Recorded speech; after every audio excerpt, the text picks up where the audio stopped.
اعوذ باللہ من الشیطان الرجیم، بسم اللہ الرحمن الرحیم۔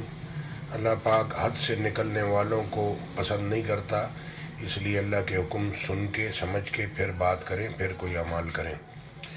تو اسی طرح سے اللہ پاک کہتے ہیں کہ شیطان نے اپنا گمان سچ کر دکھایا، وہ تم میں سے بہت سی خلقت کو گمراہ کر کے لے گیا۔ جب قرآن پڑھا جائے تو خاموش رہا کریں اور توجہ سے سنیں تاکہ آپ پہ رحم کیا جائے ہی۔ سورہ بقرہ کی 18 نمبر کی آیت کہہ رہی ہے، یہ بہرے ہیں، گونگے ہیں، اندھے ہیں کہ کسی طرح سیدھے راستے کی طرف لوٹ ہی نہیں سکتے۔ پھر اللہ پاک یہ اندھے بہروں کے بارے میں بات ہو رہی ہے، ٹھیک ہے۔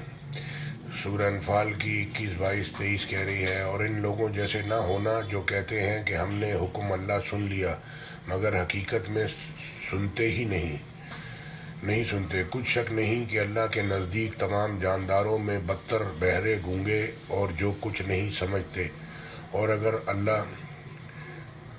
اللہ ان میں نیکی کا مادہ دیکھتا تو ان کو سننے کی توفیق بخشتا، اور اگر بغیر صلاحیت ہدایت کے سماعت دیتا تو وہ منہ پھیر کے بھاگ جاتے۔ یعنی کہ اللہ نے بنایا، اللہ دل میں نیکی کا مادہ جھانکتا ہے، تو یعنی کہ اللہ نے سارے لوگ بنائے، کچھ اس میں سے نیک ہیں، کچھ جو ہے اور طرح کے، کچھ میانہ رو ہیں، کچھ حد سے نکلے ہوئے گناہ گار ہیں، کچھ مومن ہیں، ایمان والے۔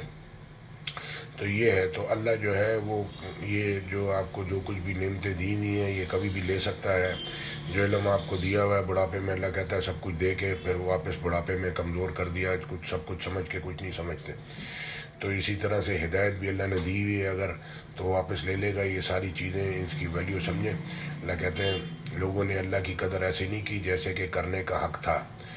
تو جب آپ نے اللہ کی اسسمنٹ ہی صحیح نہیں کی تو باقی لوگوں کی اسسمنٹ جو آپ کر رہے ہیں، پھر دوزخ میں لوگ کہیں گے کہ یہاں پہ ان لوگوں کو نہیں دیکھتے جن کو ہم بروں میں شمار کرتے تھے۔ تو اس کا مطلب یہ کہ اللہ نے فیصلے کرنے ہیں، آپ اپنی سمجھ سے چل رہے ہیں، اللہ کی پہلے اسسمنٹ صحیح کریں، پھر آپ اپنی صحیح کریں، پھر آپ چیزوں کی اور لوگوں کی کریں۔